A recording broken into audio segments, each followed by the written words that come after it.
आस्था बहुत ही भली और सुंदर लड़की थी जिसे शुरू से ही अपना काम खोलने का मन था। उसने शादी से पहले अपने पड़ोस के ही एक पार्लर से कोर्स किया था और वो सोशल मीडिया पर भी ब्यूटी टिप्स देखा करती थी। उसकी शादी एक गोविंद नाम के गरीब लड़के से होती है, लेकिन वो उसे पार्लर खोलने से मना नहीं करता और उसने कड़ी मेहनत करके पैसे बचाकर उन पैसों से चांदनी चौक में एक छोटा सा पार्लर डाला था और आज उसके पार्लर का पहला दिन था। वो पार्लर में गणपति जी की स्थापना करते हुए कहती है, हे गणपति बप्पा, अब तेरा ही सहारा है, सब कुछ अच्छा करना और बस मुझ जैसी गरीब का ये ब्यूटी पार्लर चल जाए। मुझे और कुछ नहीं चाहिए, बाकी सब मैं अपने काम से संभाल लूंगी। ये बोलकर जैसे ही आस्था नारियल गणपति जी के चरणों में फोड़ती है, तभी उसकी दुकान पर एक लड़की आकर कहती है, ये तुम्हारा पार्लर तुमने नया खोला है? अच्छा लग रहा है लेकिन थोड़ा छोटा है। हाँ मैडम, एक्चुअली काम अच्छा चला तो बड़ा कर दूंगी इसको, अभी के लिए यही है जो है। आपको कोई सर्विस चाहिए तो बताइए, हमारे यहाँ सब होता है, आईब्रो, हेयर कट, मेकअप। नहीं नहीं, मैं तो बस यहाँ ऐसे ही अपने प्रतियोगी को देखने चली आई थी। मैं कुछ समझी नहीं। तुम्हारे सामने जो बड़ा सा शालिनी सैलून है वो मेरा ही है। हाय राम, इसका पार्लर तो बहुत बड़ा है। अब एक अमीर के पार्लर के सामने एक गरीब का पार्लर कहाँ टिक पाएगा। कहाँ खो गई आप? चलिए मैं चलती हूँ, अब तो मिलना जुलना चलता ही रहेगा। शालिनी ये बोलकर चली जाती है और आस्था अपने मन में ये धारणा बना लेती है कि एक अमीर पार्लर के आगे एक गरीब का पार्लर कभी नहीं चल सकता। वक्त बीतता है। आस्था के पार्लर पर रोज एक दो कस्टमर आया करते, लेकिन शालिनी के पार्लर की चकाचौंध उसे हमेशा परेशान रखती। एक दिन जब वो पार्लर से घर आती है तो उसका पति उसे प्यार से कहता है, आ गई मेरी पार्लर वाली बीवी, जाओ तुम हाथ मुंह धो लो, मैं हमारे लिए खाना गरम करके लाता हूँ। पार्लर वाली बीवी नहीं, गरीब पार्लर वाली बीवी। क्या हुआ है आस्था, तुम इतनी लो क्यों साउंड कर रही हो? और नहीं तो क्या करूं? आपको पता है हमारे पार्लर के आगे एक शालिनी नाम की अमीर लड़की का पार्लर है। अब तुम ही बताओ, एक अमीर पार्लर के आगे एक गरीब पार्लर कैसे टिक पाएगा? देखो, चकाचौंध से कुछ नहीं होता, ये सब हाथ के हुनर और काबिलियत पर निर्भर करता है। तुम बस दिल लगाकर अपना काम करो, देखना एक दिन तुम उससे भी बड़ा पार्लर खोल लोगी। गोविंद ये बोलकर आस्था को समझाता है। आस्था भी झूठी तसल्ली लेकर बैठ जाती है। एक दिन जब आस्था अपने पार्लर पर ताला खोल रही थी तो देखती है कि शालिनी के पार्लर पर बहुत भीड़ है। ये देखकर वो फिर से उदास हो जाती है और उसी मन से अपने पार्लर आने वाले 2 क्लाइंट्स को हैंडल करती है। दिन बीतता है और आखिरकार आस्था पार्लर बंद करने का ख्याल बना लेती है और खुद से ये सोचते हुए कहती है, मैं कभी ये सामने वाली अमीर पार्लर वाली का मुकाबला नहीं कर सकती हूँ। मुझे लगता है मेरी सेविंग डूब ही जाएगी। ऐसे ही चलता रहा तो इससे अच्छा है ये पार्लर यहाँ से बंद कर दूं और कहीं नौकरी करने लग जाऊँ। वो ये सब सोच ही रही थी कि तभी उसके पार्लर पर फिर से शालिनी आती है और कहती है, आस्था, अगर तुम बुरा ना मानो तो क्या तुम मेरी एक मदद कर सकती हो? हाँ हाँ शालिनी, बताओ ना क्या हुआ? आस्था, मैंने पार्लर में काम करने के लिए बहुत सारे लोग रखे हैं जो सब लोग अलग अलग काम संभालते हैं और मुझे हेयर का सारा वर्क आता है, लेकिन मैं ब्राइडल मेकअप में कच्ची हूँ और जो आज ब्राइडल मेकअप करने आ रही थी उसकी तबीयत खराब हो गई। और अगर मैं किसी को बाहर से बुलाऊं अपने क्लाइंट को तैयार करने के लिए तो गंदा लगेगा। अगर तुमको ब्राइडल मेकअप आता है तो क्या तुम मेरी क्लाइंट को तैयार कर दोगी? आज उसकी शादी है और मैं नहीं चाहती कि उसे कोई परेशानी हो। हाँ हाँ जरूर, चलिए मैं आपके पार्लर चलती हूँ, इसी बहाने में अमीर का पार्लर भी देख लूंगी। आस्था ये बोलकर शालिनी के साथ उसके पार्लर जाती है।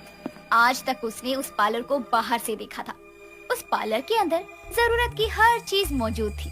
पार्लर देखकर आस्था का अपना गरीब का पार्लर बंद करने का मन और पक्का हो जाता है और उसके बाद वो ब्राइडल क्लाइंट को बहुत सुंदर तैयार करती है और क्लाइंट के साथ शालिनी भी उसके हाथ के हुनर की फैन हो जाती है, जिसके बाद क्लाइंट खुद को देखकर कहती है, सच में आस्था जी, आपने मुझे कितना सुंदर सजाया है। मैं आज तक कभी इतनी सुंदर नहीं लगी, शुक्रिया। सच में आस्था, मुझे नहीं पता था कि तुम अपने काम में इतनी माहिर हो। लेकिन इन सब का क्या फायदा? आखिरकार मैं तो अपना पार्लर बंद करने ही वाली हूँ अगले महीने तक। क्या तुम पागल हो? तुम इतने टैलेंटेड और कितना अच्छा काम जानती हो, तुम अपना पार्लर क्यों बंद करना चाहती हो? हाँ आस्था जी, आपको तो सबको अपने हुनर के बारे में बताना चाहिए और आप पार्लर बंद करने की बात कर रही हो। ऐसा ना करूँ तो क्या करूँ? तुम लोग ही बताओ। मेरे पार्लर में उसके आधे क्लाइंट भी नहीं आते जितना शालिनी के अमीर पार्लर में आते हैं, और सबको फैसिलिटी चाहिए जो शालिनी के पार्लर में है और मेरे पार्लर में नहीं है। भला आप कोई ऐसे ही इस गरीब के पार्लर में क्यों आएगा? इसलिए मुझे लगता है कि यहाँ और समय बर्बाद करने से अच्छा कि मैं पार्लर बंद कर दूं। चलिए आप लोग बात करिए, मुझे देर हो रही है, मैं चलती हूँ। ब्राइडल क्लाइंट ये बोलकर चली जाती है, जिसके बाद शालिनी प्यार से आस्था को समझाती है।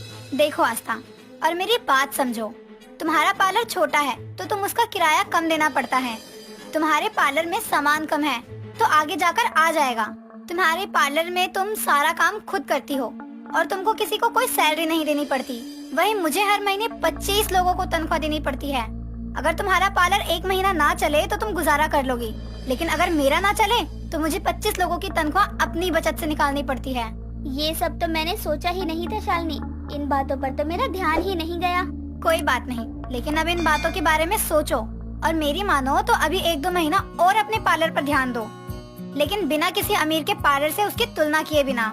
शुक्रिया, आपने जो जो बोला वो सच है। दरअसल मैं आपके पार्लर की चमक और अमीरी देखकर घबरा गई थी और अपनी काबिलियत को भूल गई थी। लेकिन मुझे भी सोचना चाहिए कि अगर मुझ में हुनर है तो मेरा काम भी जरूर चलेगा। मुझे पूरा यकीन है कि तुम्हारा पार्लर जरूर चलेगा। तुम अपने घर को चलाने के लिए अपनी सेविंग लगाकर ये पार्लर खोल बैठी। मैं हर मुमकिन कोशिश करूंगी कि तुम्हारा पार्लर चल जाए। ये सब सुनकर आस्था को बहुत खुशी होती है और वो नए जोश और उमंग के साथ ये फैसला लेती है कि वो अपने गरीब पार्लर को और खुद को कुछ कर दिखाने का एक और मौका देगी। ये सोचकर वो खुद को 3 महीने का समय देती है और खूब लगन से पार्लर चलाने लगती है कि तभी एक दिन जिस ब्राइडल को उसने तैयार किया था वो अपनी ननद के साथ उसके पार्लर आती है और कहती है, आस्था जी कैसी है आप? पहचाना मुझे आपने? अरे आओ आओ, आपको मैं कैसे नहीं पहचानूंगी? आपने ही तो मुझे फिर से प्रेरणा दी है, यानी जब मैंने आपका ब्राइडल मेकअप किया था। मैं तो सोच रही थी कहीं सच में आपने पार्लर न बंद कर दिया, लेकिन फिर जब मैं शालिनी जी के पार्लर में जा रही थी तो मैंने आपका पार्लर खुला देखा और मैं यहाँ आ गई। ये मेरी ननद है, आज इनकी शादी है, तो आप क्या इनका ब्राइडल मेकअप कर देंगे? जी जी जरूर, लेकिन क्या आप मेरी एक बात मानेंगी? जी बताइए ना। उस दिन आपका मेकअप मैंने किया था और हेयर डू शालिनी जी ने, तो मैं चाहती हूँ आज भी आपकी ननद का मेकअप मैं करूँ और हेयर डू शालिनी जी करे। अरे ये तो बहुत अच्छा आइडिया है और इससे मेरी ननद जल्दी भी तैयार हो जाएगी। मैं अभी जाकर उन्हें बुलाती हूँ। आस्था की ब्राइडल क्लाइंट ये बोलकर शालिनी को उसके पार्लर से लेकर आती है, जिसके बाद शालिनी और आस्था बातें करते हुए दुल्हन को तैयार करती है और तैयार होने के बाद वो बहुत सुंदर लगती है, जिस वजह से कस्टमर भी खुश हो जाती है। और अब इसी तरह चांदनी चौक में अमीर का पार्लर भी चलता और गरीब का भी, और वो दोनों ही अपने टैलेंट से हमेशा कस्टमर्स को खुश रखती।